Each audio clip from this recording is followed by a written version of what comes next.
Muy buenas tardes, sean todas y todos bienvenidas y bienvenidos a la segunda y última jornada de la videoconferencia jurídica del curso Crisis Carcelaria, que forma parte del programa de formación continua Garantías Penitenciarias, dirigido exclusivamente a jueces, secretarios, ayudantes judiciales, fiscales, secretarios y asistentes de fiscalía y defensores públicos. En esta tarde contamos con la presencia de los doctores Douglas Durán, director del Instituto Latinoamericano de las Naciones Unidas para la Prevención del Delito y el Tratamiento del Delincuente, ILANUD, y del doctor Ignacio Mayoral, experto asociado de ILANUD, entidad cooperante en este proceso académico, a quienes agradecemos su presencia y cooperación en el desarrollo de este evento. Antes de iniciar, me permito realizar las siguientes recomendaciones. Cada participante debe ingresar al aula Zoom identificado con su nombre y apellido. Favor no usar sobrenombres ni alias. Esto con la finalidad de comprobar su participación. En la sección chat de esta sala Zoom encontrará el enlace para el registro de asistencia. Favor tener presente y llenar correctamente los datos solicitados. Es importante mantener encendida su cámara, esto con la finalidad de comprobar su participación. Colóquese en un lugar cerca de su Wi-Fi para tener mejor señal y evitar el uso de YouTube, Netflix, entre otros, mientras dure la videoconferencia jurídica. Los micrófonos se encuentran silenciados para evitar interferencias durante la exposición de los ponentes. Las preguntas las pueden plantear al final de las ponencias accionando el icono levantar la mano ubicado en la parte inferior de su pantalla. Se solicita que las preguntas sean concretas y puntuales del tema tratado en esta jornada. En esta ocasión tenemos la participación del doctor Ignacio Mayoral.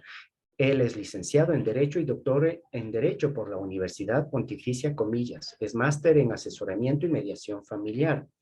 Inició su formación investigadora en la Cátedra Santander Derecho y Menores de la Universidad Pontificia Comillas. También intervino como jurista de centros privativos de libertad. Posteriormente se incorpora al Observatorio Internacional de Justicia Juvenil, donde asumió la Secretaría Ejecutiva y la dirección de la Escuela Internacional de Justicia Juvenil. Ha sido docente en la Universidad Europea de Madrid, ha participado en eventos de carácter científico a nivel nacional e internacional, así como en publicaciones y proyectos como el proceso de redacción de la Ley Modelo de Justicia Juvenil de la Oficina de Naciones Unidas contra el Delito y contra la Droga y el Delito, UNODOC. Se desempeña como profesor adjunto de Derecho Penal y Mediación de la Universidad Internacional de Valencia, España.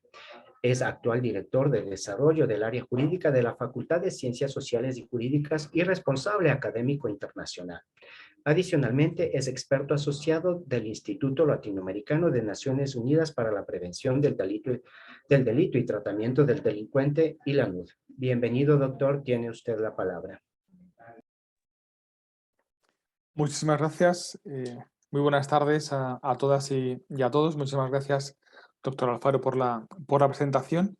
Es para mí un placer sumarme a la intervención que va a protagonizar el doctor Douglas Durán, director del ILANUD, a quien posteriormente de nuevo presentaremos, ya que de esta forma es como nosotros hemos acordado que se desarrollen estas dos sesiones del curso relativo a crisis carcelaria, que bueno, pues estamos muy agradecidos de que el Consejo de la Judicatura y la Escuela de Función Judicial nos hayan invitado a formar parte ya en esta segunda sesión, en la cual es muy necesario que todas y todos ustedes hagan o recuerden o puedan retomar las notas de la sesión previa, ya que el eje rector de la sesión de hoy relativo a las muertes en el ámbito carcelario provocadas por esa violencia estructural, violencia física de la cual hablábamos la semana pasada, pues es causante. Entonces, el foco y el título de la sesión es un tema muy concreto, muy específico, como es esas muertes que se producen en el ámbito carcelario, y desde esa concreción y lo específico es desde donde nosotros queremos también aportar y queremos hacerles reflexionar. Para ello, bueno, pues traemos a la sesión de hoy, ponemos encima de la mesa una serie de cifras, estadísticas, pronunciamientos por parte del ILANUD y una reflexión final en cuanto a esas muertes que han tenido lugar en los últimos tiempos en América Latina. Para ello, si me permiten un minuto, compartiremos pantalla en un pequeño PowerPoint.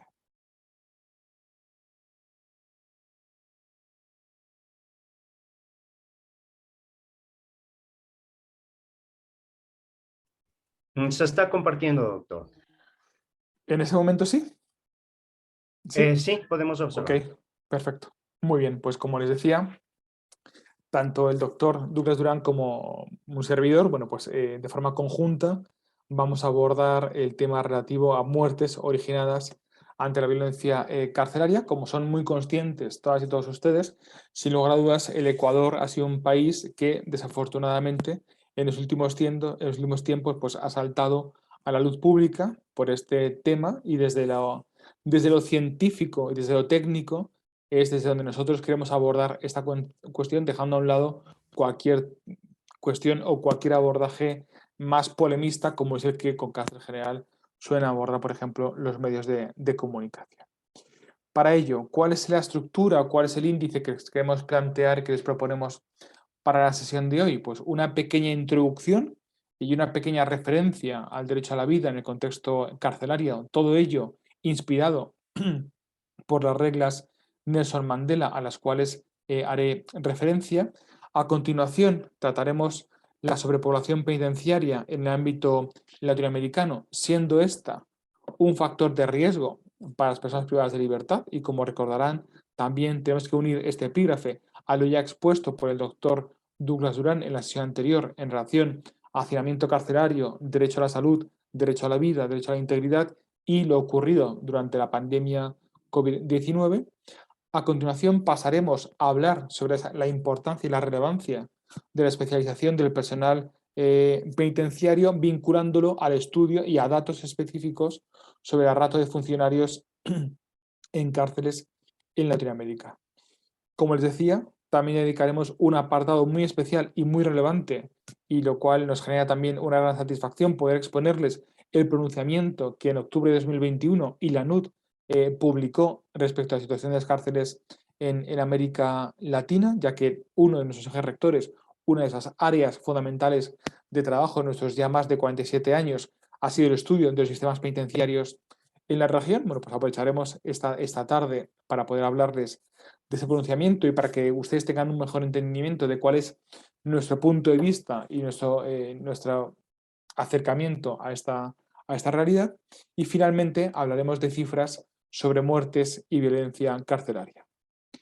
Por lo tanto, si están de acuerdo, pues pasamos ya al fondo del asunto, ¿de acuerdo? En una tarde, en una sesión que nos gustaría que fundamentalmente se queden con las cifras, que reflexionen sobre los datos que aquí les vamos a aportar, que reflexionen o esta sesión les permita reflexionar sobre los elementos o circunstancias que de hecho provocan o motivan o sustentan ese número de muertes que se produce en las prisiones en América Latina, es decir, que ustedes sean capaces de reflexionar y entender qué elementos estructurales pueden provocar o motivan esas muertes, motines, peleas, etcétera, y también que lo hagan evidentemente desde los estándares internacionales a los cuales el Ecuador como país y como Estado ha suscrito y que tiene que dar cumplimiento.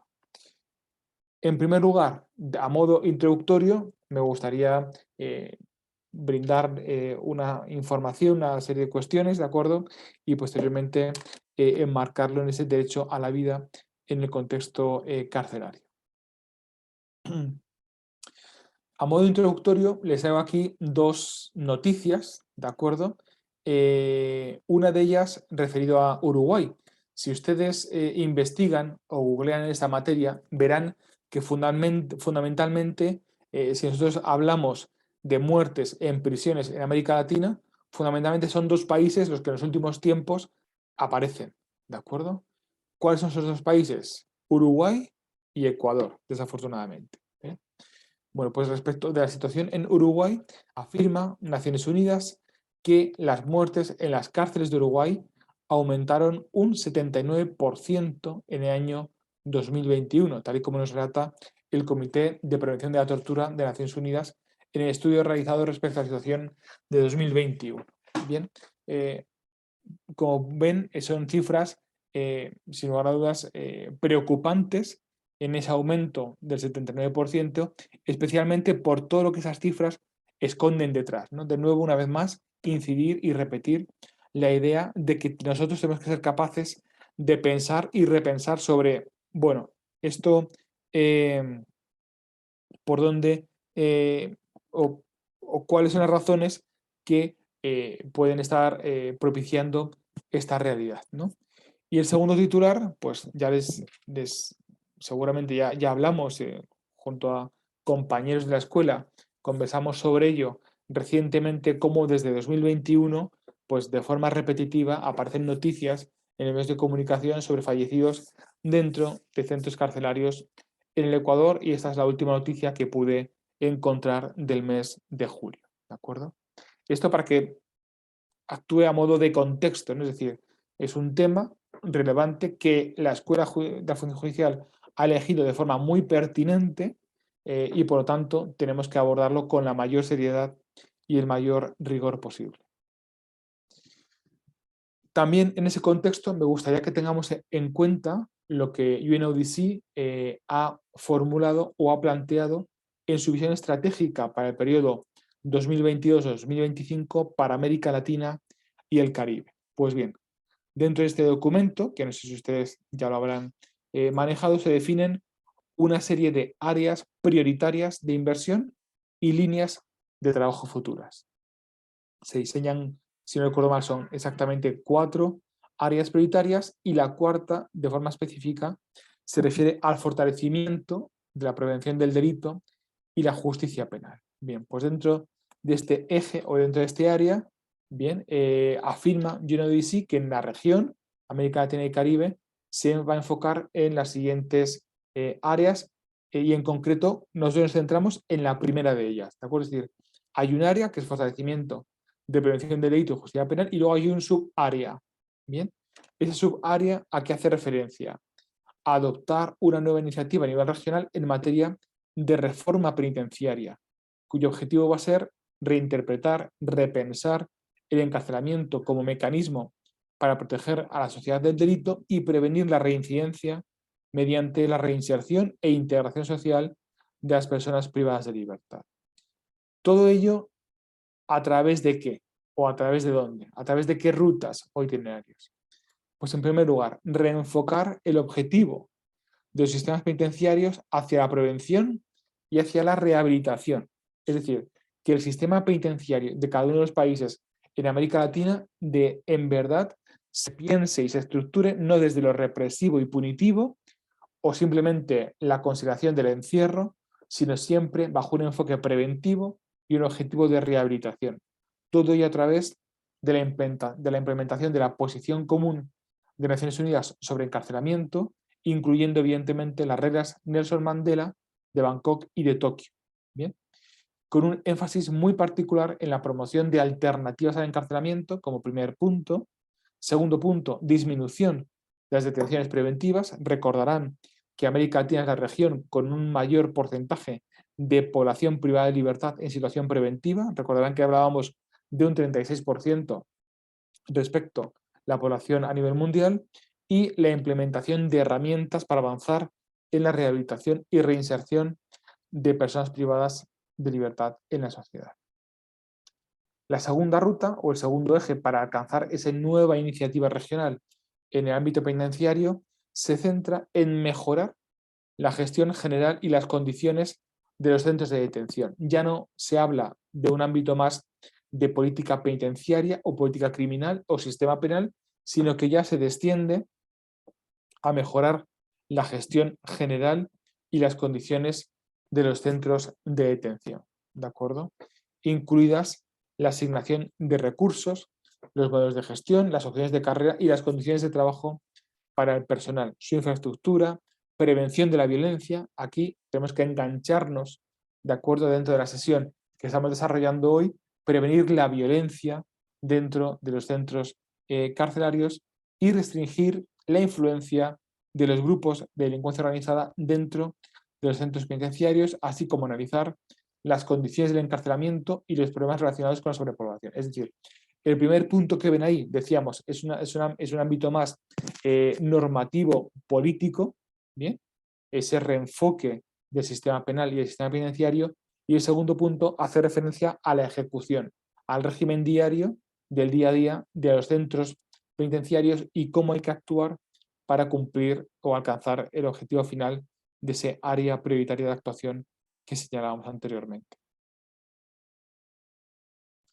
Otras dos rutas, otras dos ejes de actuación va a ser promover y proporcionar, mejorar las condiciones de acceso en términos de igualdad a la justicia para todas las personas. ¿De acuerdo? Para ello se plantea UNODC fortalecer la prestación de asistencia jurídica con un enfoque en aquellos grupos que presentan un mayor riesgo de ser dejado atrás. Recordarán también cómo en la sesión pasada hacíamos referencia a los colectivos vulnerables que se encuentran en prisión, pues evidentemente ya si per se una persona privada de libertad pertenece a un grupo o colectivo vulnerable, tener muy en cuenta cómo tenemos que fortalecer o promover el acceso a la justicia para estos colectivos vulnerables. Bien. También apoyar la creación y la promoción de sistemas de justicia inclusivos y justos para luchar contra la impunidad y abordar las desigualdades existentes, así como apoyar la reforma de servicios policiales. ¿De acuerdo? Finalmente, otro elemento que también plantea UNODC de cara a revisar y repensar los sistemas penitenciarios en la región se refieren a crear una red regional de personas expertas en materia penitenciaria para facilitar el apoyo y el intercambio de conocimiento y buenas prácticas a nivel interregional. Esto es en lo que respecta a colaboración interagency o colaboración interinstitucional dentro de América Latina y Caribe. ¿De acuerdo? Por lo tanto, hasta aquí este punto relativo a la introducción y al contexto, ¿de acuerdo? Es decir, qué está ocurriendo en países de la región, como por ejemplo es Uruguay y el propio Ecuador, y qué se plantea Naciones Unidas en estos próximos 4 años para mejorar los sistemas penitenciarios dentro de la región. ¿De acuerdo? Antes de pasar al siguiente punto y retomando, tal y como decíamos anteriormente, el objetivo de hablar de ese derecho a la vida en el contexto carcelario, creo que es muy importante que retomemos esas reglas tan citadas en estas 2 sesiones, como son las reglas Nelson Mandela y el resto de reglas relacionadas con el ámbito carcelario y el ámbito penitenciario, en el sentido de cómo bueno, tenemos que recordar cómo ya la regla primera de las reglas de Nelson Mandela prohíbe cualquier forma de tortura, cualquier pena y trato inhumano, cruel y degradante. ¿De acuerdo? Eso es una máxima, ¿bien? Una máxima que debemos cumplir. No estamos en el terreno de las ideas, ni estamos hablando de filosofía, sino que estamos hablando de realidades, ¿bien? Y como realidades es cada uno de los estados deben avanzar, modificar políticas, modificar normas y procurar que efectivamente en el régimen interno, en el régimen diario, bien, recordarán que antes hablábamos de 4 puntos, 4 ejes rectores, el segundo se refería a lo que es la realidad del día a día de las cárceles. Bueno, pues en esa realidad es donde efectivamente tiene que cumplirse con esa máxima. ¿Cuándo? Pues evidentemente que nos encontramos con regímenes disciplinarios, sancionadores y con procedimientos disciplinarios que en todo caso garanticen la integridad del preso o presa, ¿de acuerdo? La persona privada de libertad. También en escenarios como es cuando llevamos a cabo registros físicos de la persona, nunca se lleven a cabo con violencia.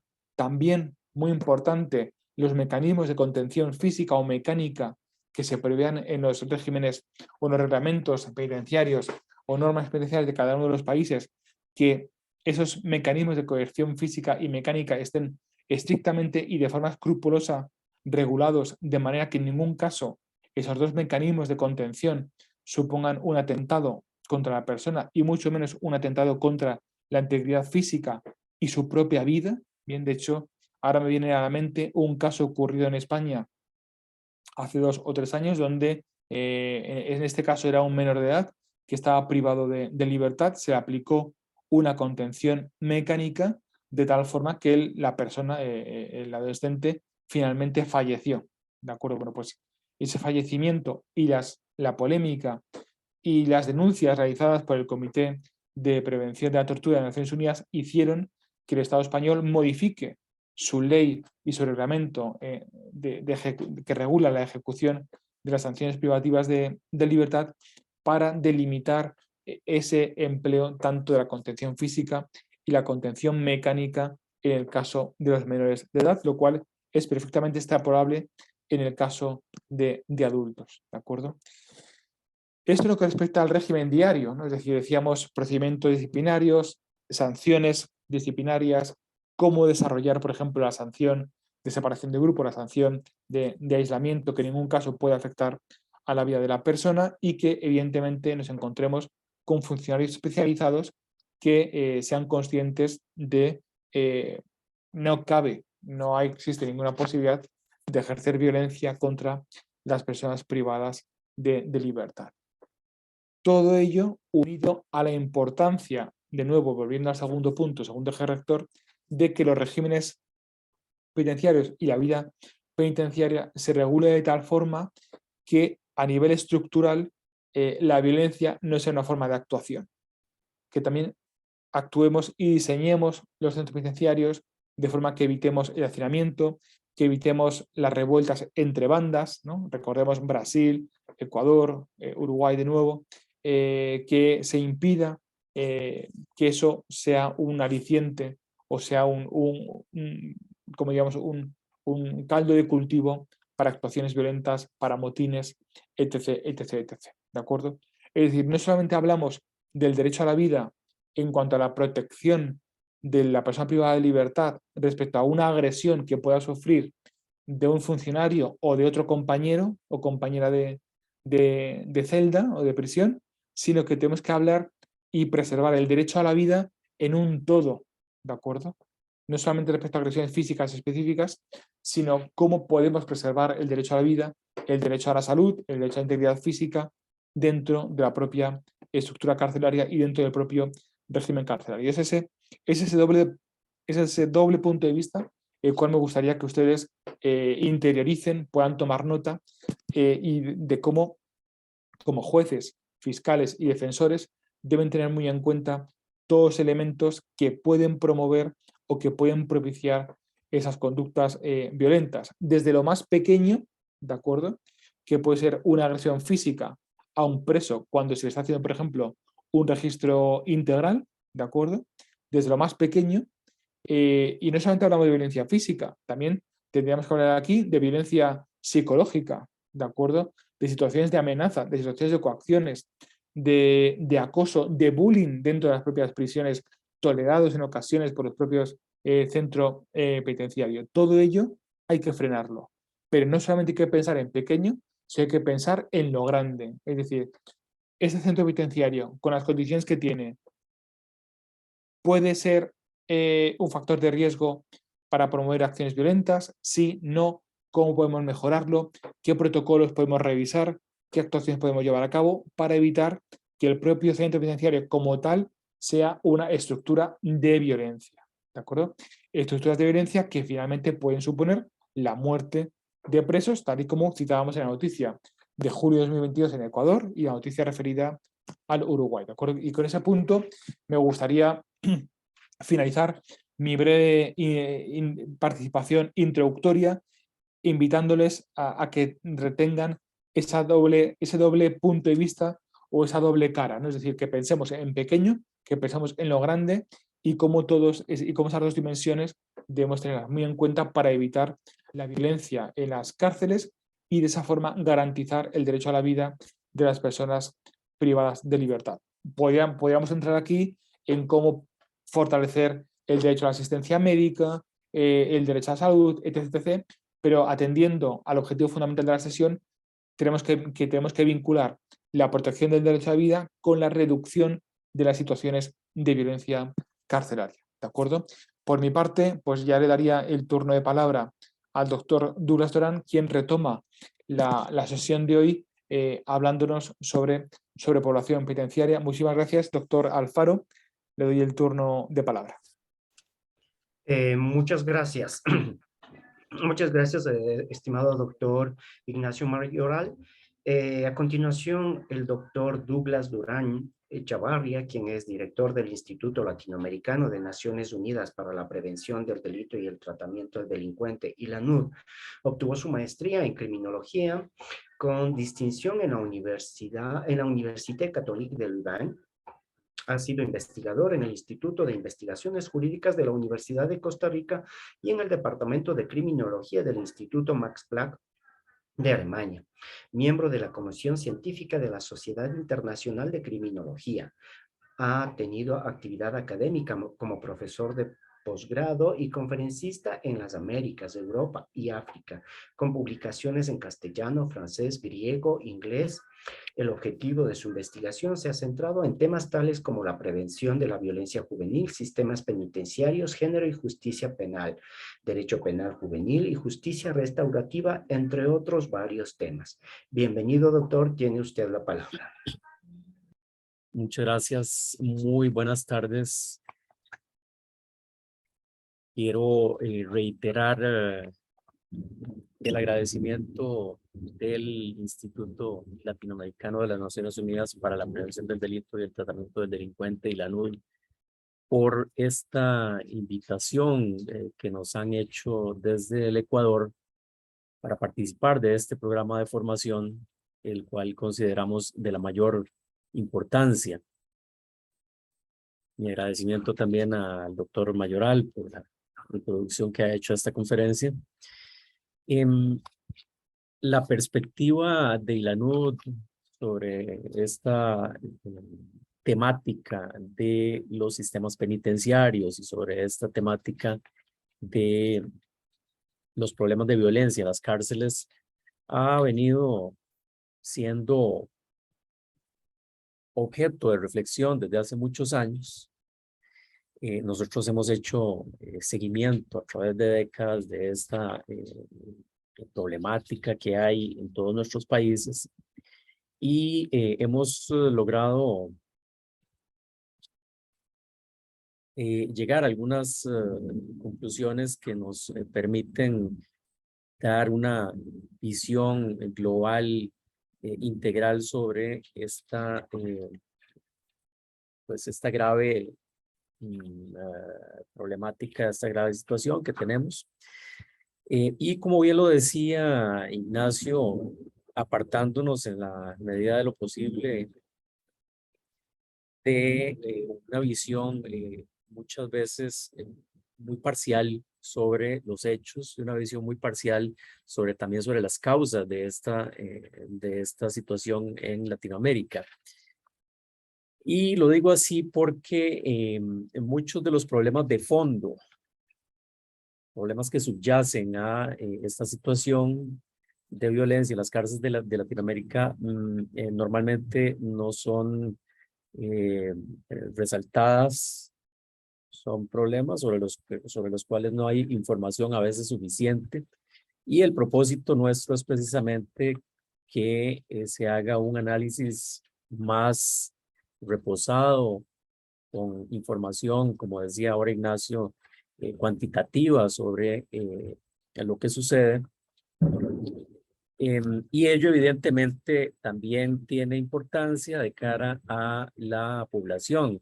Sabemos que la situación en las prisiones influye también de manera importante en el sentimiento de inseguridad, en el miedo al delito, que son temas que también se han medido en la mayoría de los países de América Latina y que influyen a su vez sobre la percepción que tiene la población respecto a estos temas. Nosotros hemos visto con preocupación este contexto de violencia intracarcelaria que se ha venido dando. Hay varios países, naturalmente, con situaciones más graves que otros. En Ecuador ha presentado pues, un contexto de violencia bastante grave, más o menos desde el año 2021. Ya antes había problemas, naturalmente, pero se han agudizado en este último periodo, después del año, desde el año 2021 más bien. Como bien mencionaba Ignacio, también en Uruguay ha habido problemas en prisiones en Brasil igualmente. Nosotros visualizamos todo este conjunto de problemas relativos a la violencia en las cárceles, y lo visualizamos y lo analizamos a la luz de otro de los grandes problemas que hay en América Latina, y que es el problema de la sobrepoblación penitenciaria. Voy a pedirle por favor a Ignacio que proyectemos un cuadro con información estadística sobre este problema del hacinamiento en América Latina. Gracias, Ignacio. Bueno, este cuadro que el ANUD ha venido elaborando periódicamente desde hace bastantes años ya, es un cuadro que nos arroja pues un panorama bastante claro sobre lo que sucede. Hay países, y esto es incluso paradójico, me parece a mí, que aparecen ahí con bajas tasas, perdón, bajos porcentajes de ocupación carcelaria, que eso es de lo que estamos hablando cuando presentamos este cuadro. Y precisamente uno de esos países con bajos porcentajes de ocupación carcelaria es Uruguay, pero esto hay que aclararlo de la siguiente manera, y es que al igual que lo hemos verificado incluso in situ en México, hay prisiones en estos dos países, o en el caso de Chile también, donde la ocupación carcelaria es una ocupación que más bien se ubica dentro de los rangos de hacinamiento carcelario. Y me explico al respecto. Los datos que ustedes están viendo ahí en la parte de arriba de este cuadro, igual que los datos correspondientes al resto de los países, son datos globales, es decir, que suman toda la población carcelaria del país y la dividen entre la cantidad de espacios que, de acuerdo con la arquitectura penitenciaria de cada país, existen. Pero, como les indicaba, incluso in situ hemos comprobado para el caso de México, y específicamente recuerdo ahora cuando me correspondió comentar el informe sobre la situación de las prisiones en el Distrito Federal de México, había prisiones donde los porcentajes de ocupación carcelaria eran incluso de hasta 175% o hasta 200%. Lo cual, insisto, hay que recalcarlo si vemos esas cifras de densidad para el caso de Uruguay o de México.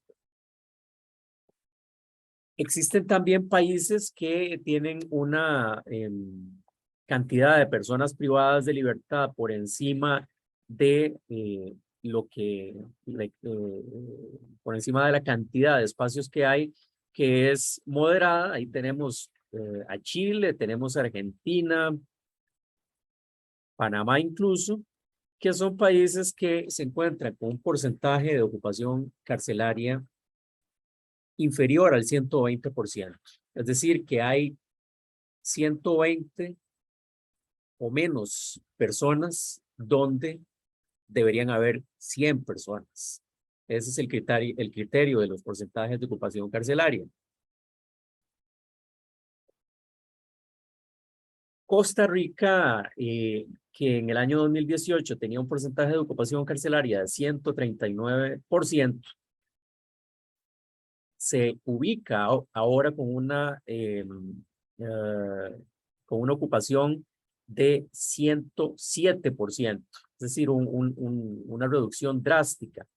Y esto también merece un comentario. Este último dato que acabo de darles es de este año, del año 2022, pero el comentario que quiero hacerles es que la solución que tomó Costa Rica para reducir su porcentaje de ocupación carcelaria, pues es una solución que merece reflexión, porque esa baja en el porcentaje de ocupación carcelaria se dio a partir de la construcción de centros penitenciarios o de la construcción de más, que eso fue lo que ocurrió concretamente, la construcción de más pabellones carcelarios dentro de prisiones que ya existían.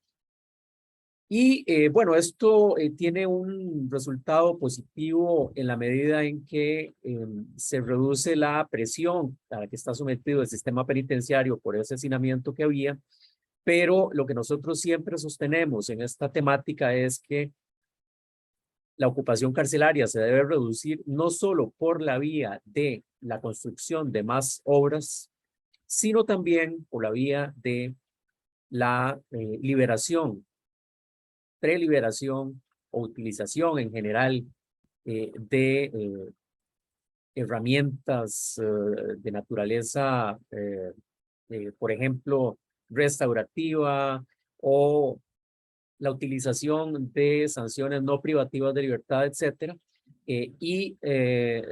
Esa es una forma más adecuada de reducir la población carcelaria, es decir, puede existir la necesidad, digo, de que se construyan más prisiones cuando están deterioradas o cuando hay excesiva población carcelaria, pero al mismo tiempo se debe recurrir, como ya decía, a otras medidas no privativas de libertad. La conjunción de estas dos soluciones es la más adecuada para reducir la ocupación carcelaria. Pero vean ustedes que en realidad estos países que he mencionado son la excepción, y además son la excepción partiendo de esa aclaración que hice de que hay también cárceles con muchísimo hacinamiento en Uruguay, en México, en Costa Rica, etcétera, ¿verdad? De forma que no es un fenómeno que en realidad sea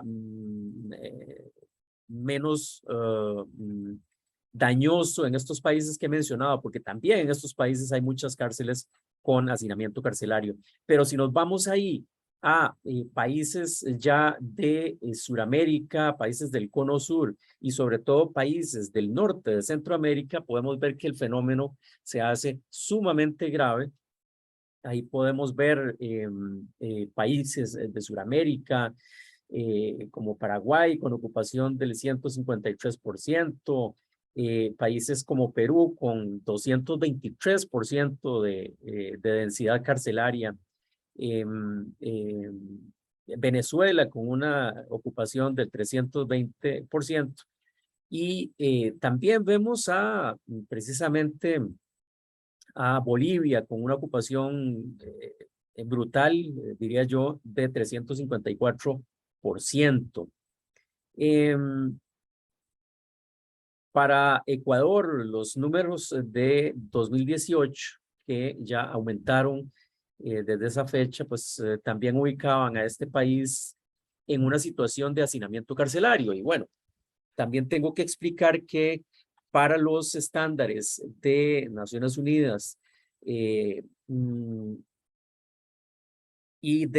la NUD, que los hemos venido divulgando desde hace mucho tiempo, en gran medida estos basados en los estándares europeos sobre el tema, toda población que supere una ocupación carcelaria de 120% es una situación que constituye hacinamiento carcelario, es decir, una sobrepoblación crítica y por tanto una situación que se presta para que haya conculcación de derechos, para que se considere que hay con mucha más facilidad trato cruel, inhumano y degradante.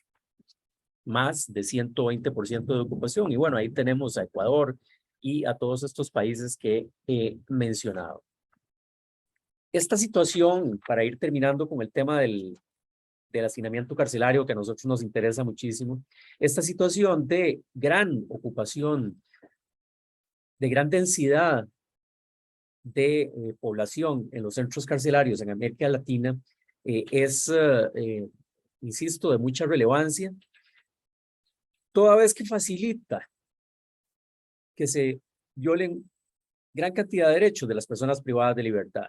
Ya la vez pasada hablábamos de cómo la sobrepoblación carcelaria se constituía en un peligro ante la actual situación, a su vez, de pandemia por COVID-19.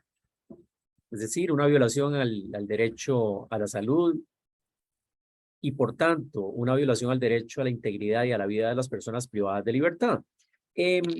Pero evidentemente esta situación de sobrepoblación que acabo de mencionar también se concreta, se materializa en un peligro directo para la vida de las personas que se encuentran privadas de libertad. Nada más voy a adelantar en este momento que se ha comprobado también estadísticamente que las tasas de homicidio son normalmente muchísimo más altas en situación de privación de libertad, por supuesto, y a su vez son mucho más altas en situación de sobrepoblación carcelaria. Y bueno, esto se relaciona directamente a su vez con el tema de la violencia que estamos hablando. Pero también hay otro tema, además de la sobrepoblación carcelaria, que influye en que haya escenarios más, más propicios para que cunda la violencia en nuestros sistemas penitenciarios.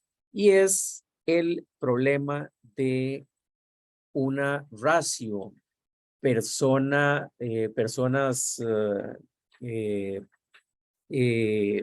funcionarias del sistema carcelario y personas presas. Aquí le voy a suplicar a Ignacio que por favor presentemos este cuadro.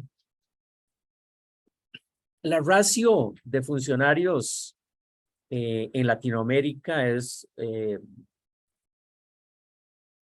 problemática también. Y cuando hablo de esta ratio, esta razón, si quieren ustedes así decirlo, esta razón de personas privadas de libertad, personas funcionarios, a lo que me estoy refiriendo es, para decirlo de manera simple, a la cantidad de personas que están encerradas respecto de la cantidad de personas que están encargadas de la atención o de la custodia de estas personas, es decir, de los funcionarios del sistema penitenciario. Este es un dato muy importante para analizar el buen funcionamiento de las cárceles. De hecho, en el contexto de Naciones Unidas, por ejemplo, en el contexto de del trabajo de la Oficina de Naciones Unidas contra la Droga y el Delito, hay una serie de investigaciones y una serie de manuales sobre el tema de prisiones que reiteran la relevancia de que haya una buena razón, personas privadas de libertad, personas funcionarias. Y bueno, tenemos desde países que tienen una ratio relativamente baja, ¿verdad? Ahí tenemos Chile, tenemos, perdón, una ratio muy buena, relativamente muy buena, porque en realidad en este cuadro presentamos de arriba hacia abajo los países que tendrían una mejor razón, Argentina, Uruguay, Chile, Costa Rica, y hacia abajo la tendencia de los países que tienen una razón más problemática, ¿verdad? Entonces, igual ahí tenemos los países que ya mencioné, Costa Rica también, Guatemala con una razón de, por ejemplo, de 6 personas privadas de libertad por cada funcionario, ¿verdad? Y vamos subiendo. Y precisamente tenemos ahí en este cuadro ubicado al Ecuador, según los números que tenemos del año 2018, una razón de 24 personas privadas de libertad por cada funcionario del staff. Es decir, cuando hablamos del staff, estamos hablando en general de las personas encargadas de la custodia, de las personas encargadas de la atención en materia de salud, de la atención en materia psicológica, de las personas que trabajan en la administración de los centros penitenciarios, etcétera. Ahí podemos ver cuán desproporcionada es esa razón en el caso de Ecuador. Y bueno, pues tenemos dos factores que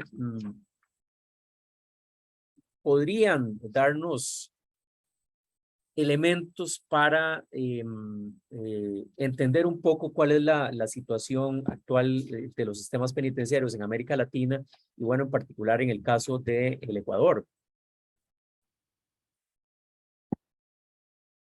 En el ILANUD, nosotros el año pasado vimos con preocupación la situación de violencia. Y es por ello que en octubre del año 2021 emitimos un pronunciamiento sobre la problemática que hemos venido hablando.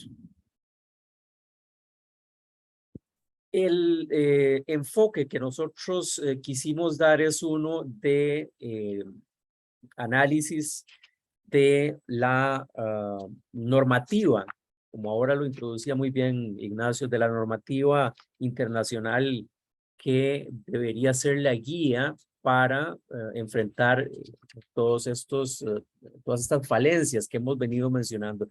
Y claro, ahí lo que surge es la necesidad fundamental en materia de derechos fundamentales, de que tengamos plena observancia de las reglas mínimas de Naciones Unidas para el tratamiento de los reclusos, o sea, las reglas Nelson Mandela, de las reglas de Naciones Unidas para el tratamiento de las reclusas y para la aplicación de medidas no privativas de libertad para las mujeres delincuentes, que son conocidas como las reglas de Bangkok. Y también en cuanto se refiere a las personas menores de edad, la importancia de tener presente siempre la Convención sobre los Derechos del Niño, las reglas de las Naciones Unidas para la protección de los menores privados de libertad y muy importante las reglas mínimas de Naciones Unidas para la administración de la justicia de menores, que son conocidas como reglas de Pekín. Sin embargo, a pesar de ello, evidentemente nosotros hemos verificado, y esto también lo vemos todos los días en los medios de prensa, que la realidad de nuestra región es una realidad llena de problemas en la aplicación de estos instrumentos internacionales. Y el primer problema que nosotros señalamos en este pronunciamiento del año pasado sobre la situación de las cárceles en la región, el problema que nosotros destacamos es precisamente el que hemos venido hablando el día de hoy, que es el de la desafortunada cantidad de personas que están privadas de libertad en nuestras cárceles respecto de los espacios que están originalmente previstos en nuestras prisiones, es decir, esa ocupación carcelaria desmedida que tenemos. Y que naturalmente afectó de manera mucho más grave a estas poblaciones en situación de vulnerabilidad que están en las prisiones durante la pandemia por el COVID-19. Esto debe motivar a los estados a pensar cuáles son las posibles salidas a algo que se nos presenta como problemático, algo que se nos presenta como violatorio de todos esos instrumentos internacionales que ya he mencionado y a su vez como violatorio de los derechos fundamentales de quienes están privados de libertad. ¿Cómo se refleja esa ocupación carcelaria desmedida en la realidad latinoamericana? Bueno, se refleja en prisiones que se ven francamente disminuidas en la posibilidad de hacer una intervención positiva respecto a estas personas que están encerradas. Hay menos posibilidades de hacer una intervención positiva porque si hay mucha gente privada de libertad, hay menos espacios carcelarios para ellos. También vamos a ver entonces contextos en los que hay menos espacio para educación, menos espacio para atención de salud, menos espacio para formación, para el trabajo. Incluso ahora vimos en el periodo de pandemia, y creo que esto no lo mencioné en la clase anterior, muchos de los ya escasos espacios que había, por ejemplo, para esparcimiento, muchos de los ya pocos espacios que había para atención psicológica, para educación, muchos talleres también que ya eran escasos, durante el periodo de pandemia fueron cerrados para ser utilizados, por ejemplo, como espacios de aislamiento en caso de enfermedad por COVID-19. Es decir, que vemos una confluencia de factores que vienen a agravar toda esa situación ya de hacinamiento, de ocupación excesiva y de carencia en materia edilicia de espacios para que esta gente viva dignamente y para que además tenga una atención adecuada. Porque insisto, en este contexto de hacinamiento carcelario, pues es imposible que los espacios sean suficientes para una buena atención. Y hay algo sumamente importante y que con demasiada frecuencia es invisibilizado en los espacios de análisis sobre esta temática, espacios como este que hoy tenemos, y es el de las consecuencias de la sobrepoblación carcelaria, el de las consecuencias específicamente para el staff, es decir, para las personas que trabajan en los centros carcelarios. Y es que, naturalmente, quienes sufren con mucho mayor rigor este problema de hacinamiento que genera violencia, que genera mala atención de salud, dificultades de intervención, evidentemente sí, son las personas que están privadas de libertad, pero las personas que también trabajan en las prisiones se ven muy afectadas en sus condiciones de vida, puesto que sabemos que el staff de las prisiones prácticamente vive en las prisiones durante largos periodos, durante roles de trabajo muy ampliados, precisamente también por la carencia de funcionarios, y esta gente también vive dentro de los centros carcelarios, de forma que ese hacinamiento, esa reducción de los espacios también afecta las condiciones laborales del personal que ve pues de esa manera deteriorarse su forma de vida, y además les enfrenta a condiciones muy adversas para poder desarrollar un trabajo adecuado, que es lo que ya mencionaba hace unos minutos, de esa dificultad que plantea el hacinamiento, la sobrepoblación, esa dificultad que plantea para que haya una intervención adecuada. Es por eso que este pronunciamiento, este comunicado del Instituto del año 2021, que ustedes van a poder ver con detalle en la página, en la internet del ILANUD, hace referencia también a este problema de las condiciones del personal penitenciario, de cómo se afecta, por ejemplo, cómo se afectan, por ejemplo, sus procesos de capacitación que son tan importantes, y es por ello que nosotros en este comunicado recomendamos tener presente, por ejemplo, lo que establecen las reglas Mandela en esta temática de condiciones de las personas trabajadoras de los sistemas penitenciarios, lo mismo que menos conocidas, las directrices para la aplicación efectiva del Código de Conducta para funcionarios encargados de hacer cumplir la ley. Es un instrumento de Naciones Unidas también, insisto, menos conocido. que trae algunas secciones que hacen alusión, que hacen referencia expresa a, a la importancia de esta situación de las condiciones del personal penitenciario. Nosotros hemos visto a través de los años cómo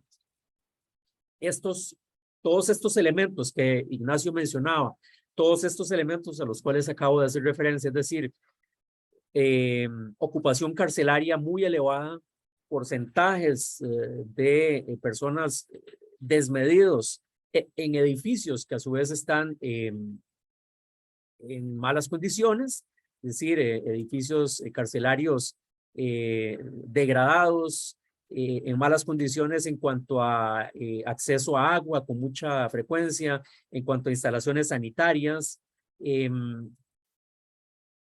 a su vez que carencias en materia de acceso a la salud, muchísima gente que no es bien atendida precisamente también, por lo que ahora mencioné, que es pocos funcionarios y funcionarias en el staff de nuestras prisiones. Todo esto, a mí me recuerda ahora la expresión que usó Ignacio, todo esto genera un caldo de cultivo para un montón de cosas. Naturalmente, como ya lo vimos en la clase anterior, caldo de cultivo para la pandemia, para que la atención a temas de salud sea paupérrima, condiciones paupérrimas también en temas de alimentación con mucha frecuencia, pero también condiciones muy propicias para que aflore la violencia intracarcelaria. Es decir, si nosotros sumamos todos estos factores que van muy asociados al hacinamiento, tenemos un contexto muy proclive a que haya violencia intracarcelaria. Y yo quiero hacer énfasis en un tema que ahí se menciona en el pronunciamiento de octubre del año 2021 del ILANUD sobre el hacinamiento, y es que el tema que Ignacio mencionaba y que es un tema de gran debate en el Ecuador sobre qué son las organizaciones de crimen transnacional, por ejemplo, la causa de este problema de violencia en nuestros países, en las prisiones de nuestros países, pues yo diría que evidentemente ese es un factor y muy importante, por supuesto, un factor muy importante, pero nosotros insistimos en este comunicado del año 2021 en que toda cárcel sobrepoblada es un contexto donde la violencia es difícil de controlar. Si nosotros pensamos en los conceptos de seguridad dinámica, por ejemplo, si nosotros pensamos en los conceptos de seguridad perimetral, es decir, que son conceptos técnicos de manejo de la seguridad intracarcelaria, ninguno de esos elementos que acabo de mencionar se puede completar, se puede colmar de buena manera si tenemos mucha gente que se encuentra privada de libertad por encima de las capacidades de nuestras prisiones. Es decir, no hay ningún staff de seguridad de ninguna prisión que pueda realmente afrontar ni los problemas de crimen organizado, ni los problemas de violencia normal dentro de los sistemas penitenciarios si nosotros seguimos sumidos en esas situaciones de hacinamiento tan marcadas como las que ahora mencionaba hace unos minutos. Eso evidentemente se hace inmanejable en prisiones sobrepobladas. Insisto, no tratamos de reducir la importancia de esos otros factores, de los grupos de crimen organizado, todo lo que ustedes quieran, pero aún donde hay grupos donde hay privación de libertad de miembros de grupos de crimen organizado, si los staff son suficientes numéricamente, si las prisiones no están sobrepobladas, es una situación que se puede manejar de mucho mejor manera para que no se den problemas como estos que ahora vamos a mostrar, Ignacio, por favor, de la violencia en las cárceles de América Latina. Y es que este no es un problema exclusivamente del Ecuador. En realidad, si nosotros echamos un vistazo a los últimos años, podemos darnos cuenta de que hay una reiteración. Adelante, Ignacio, con el cuadro, por favor. Hay una reiteración muy marcada desde ya hace 3, 4 o 5 años de actos violentos en el Brasil con decapitaciones de decenas de personas, con apuñalamiento también de decenas de personas y además acciones con una violencia tremenda, como el caso de el complejo penitenciario de Anicio Jobim en Manaos, con decenas de personas descuartizadas. También violencia dentro de nuestras prisiones en el caso de Venezuela, y ya veíamos que Venezuela tiene mucha sobrepoblación también. Vemos incluso, llama la atención acá, por ejemplo, la violencia en Uruguay, que la hay, pero en aquel momento, en menor cantidad, en menor gravedad, pero sí, como podemos ver, es un fenómeno que es transversal a toda Latinoamérica. Ahora mencionaba el caso de Honduras, uno de los países con mayor ocupación carcelaria de Latinoamérica, y bueno, tenemos también en Centroamérica situaciones como esta que podemos ver que acaeció en 2014 en San Pedro Sula, con un incendio donde fallecieron 104 personas, o un motín en el año 2013, igual en Honduras, con 69 muertes. Es decir, que, insisto, se trata de un fenómeno que atraviesa a toda América Latina y que pues podría ser atendido mejor si redujéramos la presión que nuestros sistemas carcelarios sufren debido a esa gran sobrepoblación, debido a ese gran hacinamiento carcelario que hay, que a su vez influye en que no haya una buena razón, personas presas, personas funcionarias del sistema penitenciario. En fin, que se trata de un punto sobre el que hay que reflexionar.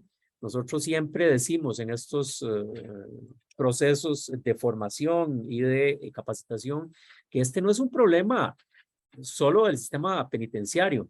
Y a mí me alegra muchísimo que en este curso tengamos sobre todo jueces, fiscales, en general funcionarios de la administración penal, de la Administración de Justicia Penal, perdón, o encargados de la Procuración de Justicia, porque en gran medida este problema es un problema más de sistema penal que de sistema penitenciario, porque nos hemos decantado por un enfoque muy centrado en la pena de prisión, muy centrado en las medidas cautelares privativas de libertad, y esto evidentemente lo que genera a su vez es un caudal inmenso de personas que son enviadas a los centros carcelarios y que a veces, y así lo señala Naciones Unidas de manera reiterada, a veces son personas que no se justifica su prisión preventiva, por ejemplo, porque son hechos en gran medida de poca lesividad, o porque son personas que tienen arraigo procesal. En fin, que hay toda una serie de situaciones que, insisto, desde el sistema penal meten presión al sistema penitenciario, generando situaciones a su vez como estas de violencia intracarcelaria de las que ya hemos venido hablando. Les agradezco muchísimo. Voy a terminar aquí porque podríamos seguir hablando horas de esto, pero también se hace interesante que abramos la discusión, que abramos el diálogo con las personas que están escuchándonos. Gracias. Muchas gracias, doctor. Se les informa que el registro de asistencia está compartiéndose en el chat de esta sala Zoom. No se olviden completar correctamente sus datos. Bueno, se abre, por lo que entiendo, el foro de preguntas y respuestas. Quien desee plantear preguntas a los formadores pueden activar el icono levantar la mano que se encuentra en la parte inferior de su pantalla o ponerlo en el chat. Damos la palabra al abogado José Cristóbal Álvarez para que pueda plantear su pregunta. No se olviden que estas deben ser en base a la temática tratada en esta jornada y de manera concreta. Bien, muchas gracias. Buenas tardes. Felicitaciones a los señores encargados de la capacitación. Mi pregunta es, ¿cómo se debe resolver el dilema que hay en estos momentos en las cárceles? Puesto que, por un lado, tenemos presos a los que debemos garantizarles el respeto a sus derechos, a la integridad personal, el respeto a la vida, pero por otro lado, dentro de esas mismas cárceles tenemos a personas que pertenecen a la delincuencia organizada, que se han tomado el control de las cárceles. Yo vivo en una provincia pequeña donde las cárceles siempre fueron calmadas. De un momento a otro, por alguna acción constitucional, presos pertenecientes a estas bandas de asesinos pidieron el traslado y de un momento a otro se transformó la provincia. Empezaron desde el interior de las bandas a exigirles a los vendedores de drogas que se vinculen a su red de venta de drogas, y quienes no aceptaban fueron asesinados. Tenemos varios casos de personas que fueron muertas, de personas que fueron disparadas, y sin embargo, al parecer las autoridades del gobierno están impedidas, no sé, o no tienen la voluntad, por ejemplo, de construir cárceles en lugares donde, por ejemplo, no puedan, a través de comunicaciones telefónicas, seguir cometiendo delitos desde dentro de las cárceles. Entonces, por un lado, tenemos instituciones que, ante cualquier medida que tome el Estado, generalmente alzan la mano reclamando. Tenemos un derecho que fue creado para luchar contra la delincuencia común, pero hoy tenemos en el país una realidad. Las cárceles del país están tomadas por la delincuencia organizada y no tenemos normas para enfrentarnos a ese tipo de delincuencia. Usted sabrá que la ley de extinción del dominio en el Ecuador es única en relación a las del resto de los países de la región. Aquí se convalida todo lo mal habido en 15 años. Aquí debe haber sentencia penal en firme para poder ejecutar la ley de extinción del dominio, cuando acá al lado en Colombia han logrado enfrentar a la delincuencia que fue grave en la década de los 80, con una ley de extinción del dominio que ataca lo mal habido desde siempre, porque la Corte Constitucional dice que el derecho naturalmente no puede amparar lo que se ha obtenido a través de actos de la delincuencia organizada. Entonces, desde las Naciones Unidas, ¿cómo se puede solucionar este dilema? Por un lado, el deber que tiene el Estado de garantizar la integridad de los presos, y por otro lado, la existencia de estas bandas de delincuencia organizada que se ha tomado el control de las cárceles, y frente a todo esto también la existencia de criterios normativos que impiden poner mano dura, que impiden aislar a esas personas en unos sitios donde no puedan seguir generando daño a los mismos presos, a los que el Estado debe garantizar, como vengo repitiendo, sus derechos. Gracias. A mí me llama la atención gran parte de su intervención. Y usted menciona que estos grupos de crimen organizado incluso han llegado a el ámbito carcelario y empiezan a amenazar a personas, ¿verdad? Y muy importante lo que usted mencionaba, a utilizar incluso a las personas amenazándolas, etcétera, ¿verdad? Y a mí eso, vamos a ver, me hace pensar en lo que ahora estábamos conversando, en el sentido de que mucha gente está privada de libertad, tal vez con problemas de criterios equivocados en cuanto a el agrupamiento. Es decir, si usted quiere decirlo así, la clasificación, ¿verdad? Puede haber problemas de clasificación, ¿verdad? Que eso es un aspecto importante. Sin embargo, también, y es que ahora no lo mencioné, bueno, que he dicho que usted lo llama la atención respecto a esta situación, también la clasificación se dificulta en espacios muy hacinados, ¿verdad? Es muy difícil que usted pueda poner por un lado gente de grupos de crimen organizado, por otro lado gente con menos, que desplegó conductas menos lesivas. Entonces al final en un contexto tan hacinado, usted tiene a todo mundo junto. dentro del ámbito carcelario, ¿verdad? Y esto evidentemente se presta para que grupos de crimen organizado muchas veces se decía adoctrinen, muchas veces se decía enrolen gente que estaba ahí por cualquier otra situación y nada que tuviera que ver con crimen organizado, pero usted mismo señala una circunstancia y es que ahora incluso no, ni los enrolan ni los convencen, sino que a veces bajo amenaza incluso, ¿verdad? Se dan esas situaciones, pero precisamente esto se da por lo que mencionaba ahorita, ¿verdad? Problemas de agrupamiento, problemas de clasificación, y si quiere usted así decirlo, que se agravan por esa situación de hacinamiento, ¿verdad? Por otro lado, y esto, aquí hay muchos jueces y fiscales, estoy seguro en esta conversación que estamos teniendo, todos estamos conscientes de que hay muchísima gente que está, por ejemplo, en prisión preventiva por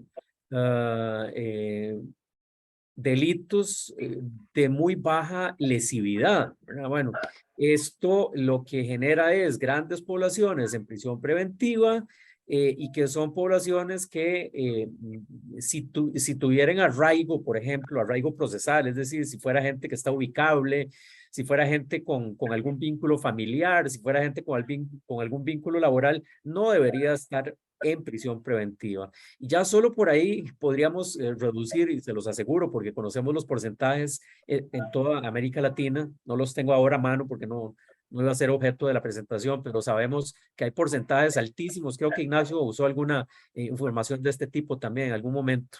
Si me parece, no estoy equivocado, esos porcentajes altísimos de prisión preventiva también hacen imposible una adecuada clasificación, también hacen imposible un adecuado agrupamiento, puesto que hay muchos sistemas carcelarios en América Latina donde también no hay una separación entre indiciados y sentenciados, ¿verdad? Tenemos otro factor más que viene a complicar este contexto ya de por sí tan complejo en materia carcelaria, ¿verdad? Lo que quiero decir entonces al final es que tiene razón don Cristóbal, ¿verdad? Su nombre, ¿verdad? Tiene razón don Cristóbal, ciertamente hay un efecto contagio, si quieren ustedes así llamarlo, de estos grupos de crimen organizado hacia otros grupos o hacia otras poblaciones que no,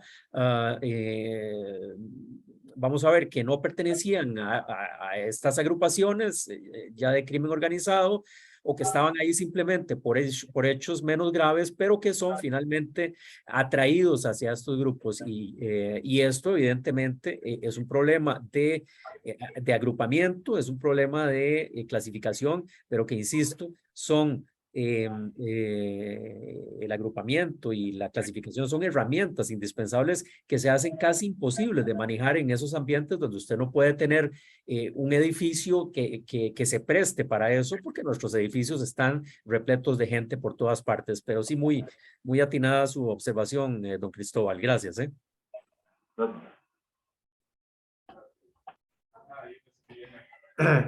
La abogada Margarita Cunalata consulta lo siguiente: ¿considera que la falta de políticas públicas con respecto a la salud de los privados de libertad incide en un correcto mecanismo para rehabilitación? Sí, evidentemente. Vamos a ver, cuando hablamos de rehabilitación, que yo normalmente prefiero hablar de reinserción social para dejar un poco atrás conceptos más ligados al paradigma positivista. Cuando hablamos de reinserción hablamos de algo integral, ¿verdad? Es decir, la intervención debe ser una intervención que abarque no solamente, por ejemplo, lo relativo al trabajo de psicólogos, de trabajadores sociales, de formadores en lo relativo a lo vocacional, por ejemplo, es decir, la formación para el trabajo, todas estas intervenciones que tienen vamos a ver, un núcleo altamente centrado en la reinserción, sino que también la reinserción requiere de condiciones dignas de vida en las prisiones, ¿verdad? Es decir, no podemos tener procesos adecuados de reinserción en medios insalubres, en medios con un suministro de sustancias alimenticias en general, y por eso no hablo solo de alimentación, porque a veces la alimentación puede ser abundante, pero no puede ser, pero no es balanceada, ¿verdad? Entonces hablamos de contexto de suministro de una alimentación balanceada, etcétera, que en nuestras cárceles es muy difícil. Es una realidad muy complicada la que tenemos, pero también se dan situaciones, y lo hemos analizado en muchas ocasiones, incluso de condiciones pésimas, por ejemplo, de existencia de fauna tremenda, ¿verdad? En estas instalaciones de cocina y de servicio de alimentación que también afectan la salud de estas personas. Bueno, todas estas condiciones que vengo mencionando, además de las que sí se consideran centrales en la reinserción, también son importantes.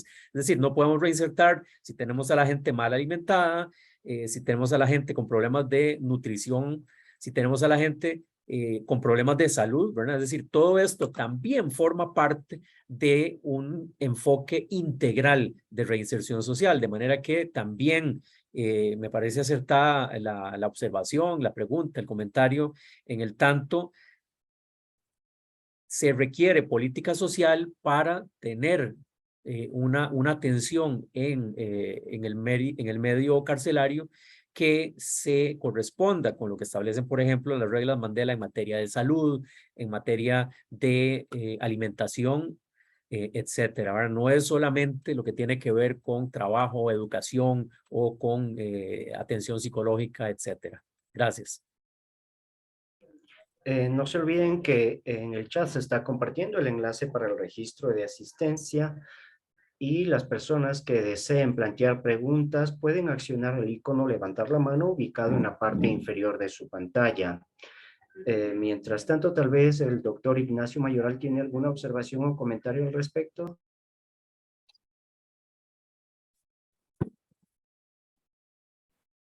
Sí. Disculpen, no he escuchado bien. Que si tenés algún otro comentario que sumar a lo indicado, Ignacio. Bueno, pues simplemente, pues efectivamente, sumarme a cada una de las respuestas dadas por el doctor Douglas Duran en cuanto a la percepción de la problemática. Evidentemente, todos aquí somos conscientes de que no es un único problema, es un problema multifactorial, con muy diferentes dimensiones, con muy diferentes caras, pero sí que requiere de una respuesta integral en lo que respecta a yo me gustaría decir, y sé que he usado esa palabra en diferentes ocasiones, es un repensar los sistemas penitenciarios y, en definitiva, repensar los sistemas penales de cada uno de los países. Es decir, efectivamente queremos prisiones hiperpobladas, queremos que exista tanta detención o prisión preventiva. La cifra que daba anteriormente, don Douglas se refería a ese 36%, que es la media, ¿no? La media que en América Latina, respecto a la población mundial, se encuentra en prisión preventiva, ¿no? La región donde más, y además citábamos la sesión anterior, no es este año, es que llevamos 20 años siendo la región donde más prisión preventiva existe, ¿no? Pues tampoco tiene ningún sentido. O sea, hay que repensar el sistema penal, hay que repensar las normas penales, los mecanismos de liberación o libertad anticipada, mecanismos extraprocesales. Es decir, ciertamente se requiere un meditar y un repensar para qué queremos el derecho penal, para qué queremos la sanción penal y qué objetivo le damos a la privación de libertad. Porque ciertamente, y siendo francos, el objetivo de que esa reintegración o reinserción en contextos carcelarios de hiperpoblación o hacinamiento, pues se dificulta muy mucho. Con lo cual, bueno, creo que es una cuestión que hay que abordar desde un punto de vista múltiple, y todo ello propicia situaciones de violencia, la sobrepoblación, el que no haya adecuados recursos educativos, laborales, de salud, de ocio, tiempo libre, deporte, cultura, todo ello, si tú tienes a una población que lo que hace es una expresión que también suelo usar, y lo que hace es pasar el día, pues eso da lugar también a situaciones de violencia. Así que por mi parte, nada más. Muchísimas gracias. Bueno, al no haber más preguntas de parte de las y los asistentes, no me queda más que agradecer de parte del Consejo de la Judicatura del Ecuador a través de la Escuela de la Función Judicial al doctor Douglas Durán Chavarria, director del ILANUD, y al doctor Ignacio Mayoral, experto asociado de ILANUD, por sus destacadas ponencias y aportes a la tarde de hoy. Gracias por compartir su experiencia y conocimientos. A las y los participantes les recordamos que deben estar atentos a sus correos electrónicos, ya que los próximos días se les notificará sobre la habilitación de la evaluación previo a la obtención de su certificado del presente curso.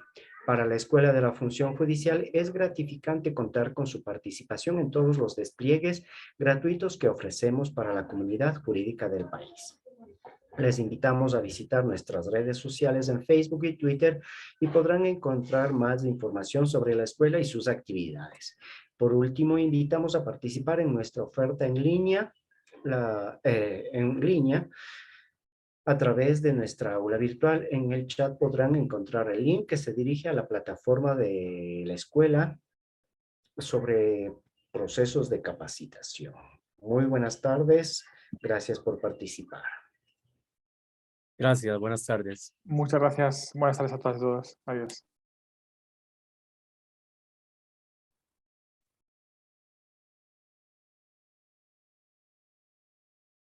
Al parecer, varios participantes tuvieron inconvenientes al registrar su asistencia. Vamos a quedarnos unos minutos más para que puedan registrar su asistencia. En el chat se está compartiendo. Por favor, revísenlo. El enlace para el registro de esta tarde.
Procedemos a cerrar sala. Buena tarde.